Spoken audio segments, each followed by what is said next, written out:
시청자 여러분 안녕하십니까. 이번 시간에는요 우리 대한민국에서 제일 그래도 인기 좋은 사람 중에 하나가 김정숙 여사 아니겠어요. 그만큼 외유와 관련해서도 그리고 이 국내 정치와 관련해서도 많은 화제를 뿌린 사람 중에 하나가 바로 김정숙 여사입니다. 최근에는요 이 옷값 이거 공개하라 재판에서 졌지요. 문재인 대통령이 졌어요. 그래서 소송 비용도 전부 다 문재인 대통령한테 물어내라 이렇게 1심을 내서 지난 그러니까 2월 달에 판결이 났습니다.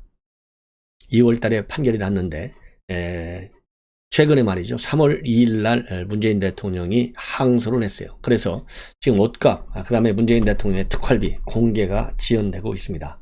자, 그런데 지금 현재 조선일보에서요. 이와 관련해 가지고 이 법률적 측면에서 심층 분석한 기사를 냈는데 굉장히 유감스럽게도요. 현행 법률에 의하면 이 김정숙 여사의 옷값이라든가 특활비 공개가 사실상 어려운 것이 아니겠느냐 이러한 판단을 하고 있습니다. 그래서 이 내용을 보도록 해드리고 그 다음에는 또 하나 대한민국 정치판에서요 긍정적으로 볼 때 좋은 의미로 인기 있는 분 중에 하나가 바로 나경원 전 의원이에요. 중앙일보 이 강찬호 논선 의원이 투머치 토크에서 인터뷰를 했습니다.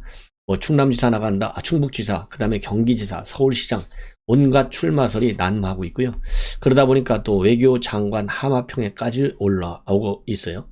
그리고 이번에 윤석열 총장 선거가 나왔을 때 전국을 그야말로 방방곡곡을 누비면서 지원 유세를 했습니다. 이와 관련된 이 비하인드 스토리들 또 이 나경원 의원의 생각 이런 거를 묶어서 여러분들께 보도해 드리고요.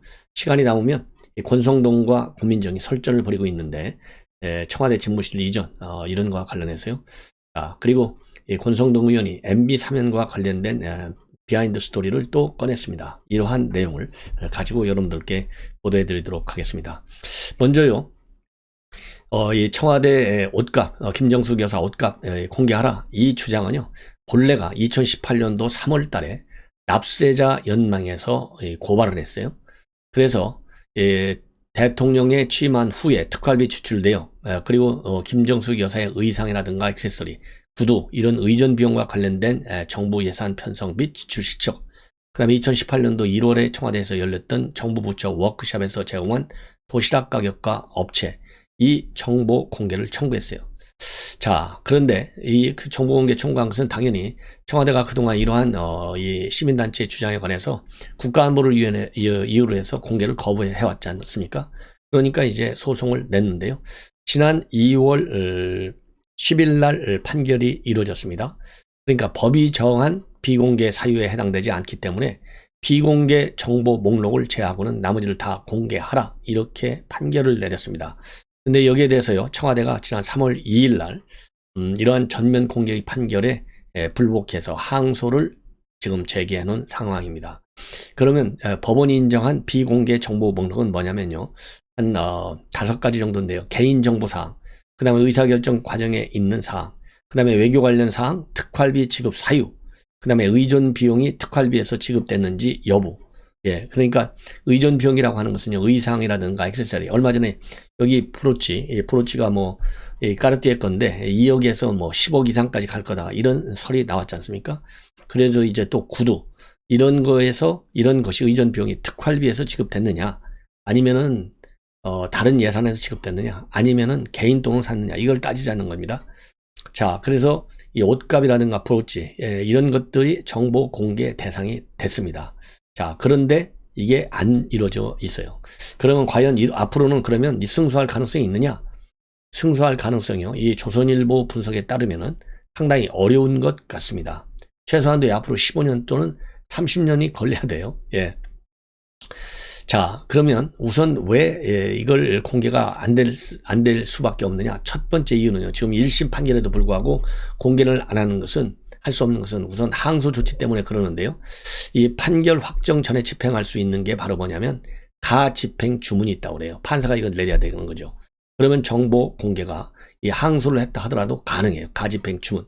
근데 이번 판결에는요. 가집행 주문이 붙어 있지 않아요. 그래서 확정 판결이 나야만 집행이 가능하고 그래야 공개가 가능한 겁니다.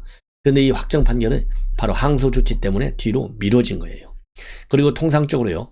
정보 공개 판결문에는 대체적으로 이 가집행 주문 내용이요. 들어가 있지 않는다고 합니다. 왜냐하면 가집행 해버리면 이 항소하는데 항소가 의미가 없잖아요. 이미 뭐 다 공개가 돼버렸는데. 그래서 소송의 특성을 고려한 조치이기는 하지만 그만큼 공공기관의 벽을 뚫기가 어렵다. 이렇게 지금 원고 측에서는 볼 수 있는 대목이죠. 그 다음에 이제 또 큰 장애물이 하나 있어요. 이보다 더 큰 장애물. 앞에 뭐 주문에 가집행이 안 묻는다. 이거는 뭐 통상적이라 한다 하더라도 더 큰 장애물은 바로 뭐냐? 대통령 지정 기록물 법입니다. 이 법이 막고 있어요. 대통령 기록물 관리에 관한 법률에 보면 말이죠. 지금 국가안보에 중대한 위협을 초래하거나 국민경제 안정을 저해할 수 있는 기록물. 이런 거는요, 대통령 지정 기록물로, 이게 법적으로 보호를 받게 돼 있어요. 그래서 최장 15년간 또 사생활 관련 기록물은 30년까지 비공개할수록 대통령 기록물 관리법에 딱 규정이 되어 있어요. 그래서 퇴임 후에라도 이 옷값과 같은 의전 비용이 대통령 지정 기록물로 딱 정리가 돼버리면 소송 자체가 부적법 해져요. 적법지 않아. 왜냐하면요, 이 정보 공개는 정보를 관리하는 주체를 대상으로 청구해야 되잖아요. 그러니까 지금 현재는 문재인 대통령과 김정숙 여사를 대상으로 지정을 해서 너희들이 공개하라, 당신들이 이렇게 소송을 제기할 수 있는데 대통령 지정 기록물이 돼버리면 이 정보 관리의 이 정보의 보유 또는 관리 주체가 누가 되느냐? 문재인 대통령 내외가 아니에요. 비서실이 아니에요. 누구냐? 대통령 기록관이 되는 겁니다. 자, 그래서 대통령 기록관이 되기 때문에 소송이 각하될 가능성이 실제로는 매우 높다. 그리고 대통령 비서실 측의 1심에서도 말이죠. 이거는 대통령 지정 기록물에 해당된다. 그래서 비공개 대상이다. 이렇게 주장까지 했거든요.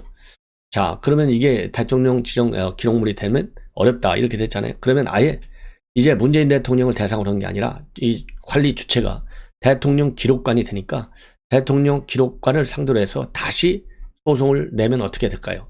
이거 승소 가능성이 희박하다는 게 조선일보의 분석입니다. 자, 왜냐면요, 공공기관이 정보 공개에 관한 법률, 즉 정보공개법은 법령에 의한 비공개 사유가 있을 경우에는 정보 공개의 예외로 하고 있어요. 그래서 이 해당 정보가 이미 대통령 기록물 관리법에 따라서 이 비공개 대상으로 되어 있잖아요. 그러니까 이 정보공개법에 따른 공개 가능성도 어렵다는 겁니다. 그러면 또 다른 네 번째 방법은 뭐냐? 아예 그러면 대통령 지정 기록물이라고 하는 이 결정 자체, 이거를 취소해달라, 행정소송을 내는 거예요. 그런데 이것도 어렵다는 겁니다. 왜냐하면 대통령 지정 기록물 결정은 행정기관의 폭넓은 재량에 의해서 이루어지는 것으로 허용이 된다는 거예요. 그래서 상권분립의 원칙상 법원이 이를 무위법하다고 취소하기가 쉽지 않다는 거예요. 왜냐하면 대통령 기록관이 이게 행정부처에 속하니까 이거를 갖다가 자기네가 대통령 지정 기록물이다, 이렇게 재량권을 가지고 정한 거를 이게 불법이다, 법원이 판결하기가 어렵다는 겁니다. 따라서 정보를 공개하라 라고 하는 1심의 판결에도 불구하고 우리 국민들이 관심을 갖고 있는 김정숙 여사의 의전 비용 공개, 사실상 이제는 불가능해졌다. 그래서 누구나 행사할 수 있는 항소 권한 플러스 청와대가 대통령 지정 기록물이라고 하는 막강한 비장의 카드를 가지고 있기 때문에 사실상 공개는 굉장히 어렵다는 겁니다. 예. 그래서 이 청와대가 무서운 권력기관이 되는 것이고, 이러한 법적 구조, 수단의 한계, 이걸 알기 때문에 문재인 대통령과 김정숙 여사가 항소 조치를 했다. 이렇게 보여지는 대목입니다. 자, 그래도 말이죠, 이 법률 전문가들이 볼 때 그래도 좀 이거를 비집고 들어갈 수 있는 법적인 그런 근거가 있는지 계속 연구해야 될 것 아니겠느냐, 이러한 판단이 드는 대목입니다. 상당히 참 이거 되겠어요? 이게 그러면은 제가 이제 한 가지 이제 조치를 한다면은 아예 이런 관련 법을 고치자 이거예요. 그러면 이제 민주당이 지금 현재 과반수를 훨씬 넘기 때문에 현 21대 국회에서는 법 개정이 안 돼. 자, 그러면 22대 국회에서요, 우리 국민의힘에서 압도적 다수를 만들어 가지고 아예 관련 법규를 개정해서 이렇게 김정숙 여사의 옷값, 의전 비용 상당히 의혹이 많은데 이거를 공개할 수 있도록, 그러니까 법원의 판결에 복종, 그러니까 판결이 그대로 집행될 수 있도록 이 법규를 개정하는 문제를 면밀히 검토할 필요가 있지 않나, 이런 생각이 듭니다. 자, 이번에는요, 나경원 의원이 이번에 서울 선거대책본부장을 맡았어요. 자, 그래서 이번 선거 운동 할 때 무려 86차례나 지원 유세를 했고요. 막판 며칠간은 너무나 힘이 들어가지고 매일 아침 링거 주사를 맞고 유세를 강행했다. 이렇게 지금 강찬호의 투머치 토커에서 나경원 의원이 밝히고 있어요. 자, 이와 관련해서요, 이 투머치 토커에서 인터뷰한 내용을 보면 여러분께 말씀을 드리면, 자, 지금까지 이제 나와 있는 여러 가지 보도들과 관련된 내용입니다.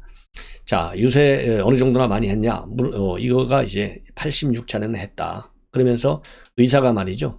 이 의사도, 링거를 놓아주는 의사도 윤석열 후보 지지자였다는 거예요. 그래서 링거 빨리 놔줄 테니까 얼른 가서 뛰어라. 이런 얘기까지 한 거. 그리고 이제 윤석열 선거가 끝나고 나서 만났는데 얼마나 좋으냐 물으니까요. 그런 건 좋은 것은 하나도 없고 전부 다 걱정이고 나라에 할 일이 워낙 많으니까 그에 대한 고민으로 기분이 좋은지 나쁜지 느껴볼 겨를도 없다고 하더라. 그리고요, 충북지사 선거, 경기지사 후보 이런 하마평들이 많이 오는데 거기에는 나갈 명분이 없다. 내가 지금까지 서울에서만 쭉 국회의원 했던 사람 아니냐. 그러면서요, 서울시장 출마는 명분이 있다. 이렇게 말을 한 거와 관련해서는 이렇게 경기지사, 충북지사 얘기가 나오니까 거기에 명분이 없다는 것을 강조하다 보니까 내가 서울에서 의원을 했으니까 서울시장은 명분이라도 있다. 이렇게 얘기했을 뿐이지 서울시장 선거나 경세 이미 한번 했는데 거기에 나가겠다는 취지의 그런 발언은 아니다. 그리고 이제 여기가 굉장히 중요한 것 같아요. 지방선거 승리도 중요하지만 국정을 바로잡는 데에도 필요한 일이 많으니 다른 방법으로 기여할 부분이 있지 않을까 생각한다. 이게 굉장히 중요해요. 그러니까 이 얘기는요. 서울시장도 내가 이미 나가서 패했고 경기 충북은 나갈 명분이 없고 그러니까 이제 선거는 안 나간다. 어디를 나가느냐.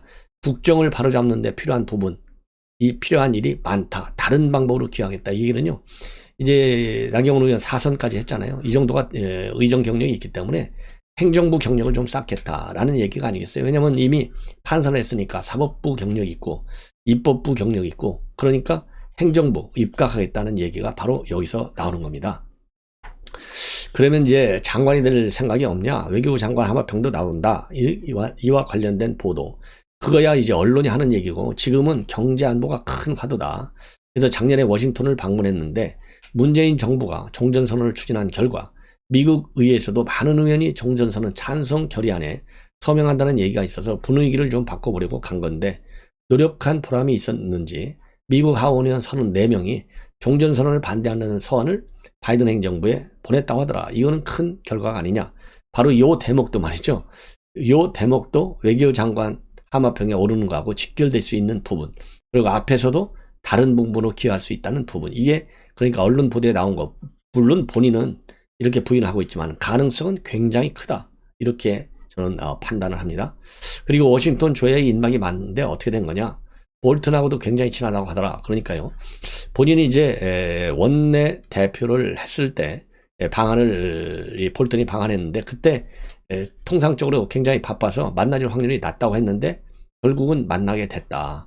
얘기를 해보니까 문정부의 판문점 선언이라든가 한국 정치 상황에 대한 볼튼의 해석이 나하고 똑같더라. 그러면서 신뢰가 쌓인 것 같고 그 이후에 미국에 갈 때마다 볼튼이 나를 꼭 만나고 가라 하면서 할 정도로 굉장히 친해졌다. 그리고 볼튼도 방한하면 대통령이나 외교부 장관 만나기 전에 가장 먼저 본인을 만났다. 이런 얘기를 하고 있어요. 자, 이 얘기를 보면 상당히 뭐라 그럴까요? 외교 장관으로서의 본인이 굉장히 적합하다 하는 것을 우리가 본인의 부인에도 불구하고 충분히 읽을 수 있는 대목이 아닌가 이러한 생각이 듭니다. 자, 그런 면에서 이 외교부 장관의 충분히 거론될 수 있는 그러한 이 경력과 그리고 이제 화려한 백그라운드를 가지고 있다 이렇게 볼 수 있을 것 같아요. 그리고 이미 외통위원장을 했지 않습니까? 예. 자, 이렇게 해서요. 나경원 의원의 입각 여부가 이제 언론의 관심사항이 하나 있는 것 같은데요. 저는 일단 가능성이 많다 이렇게 봅니다. 자, 그리고요. 이 권성동과 고민정과의 설전은 별도 방송을 통해서 말씀을 드리겠습니다. 시청자 여러분들의 많은 시청 당부드리고요. 주변 분들에게 구독 그리고 좋아요를 부탁드리겠습니다. 감사합니다.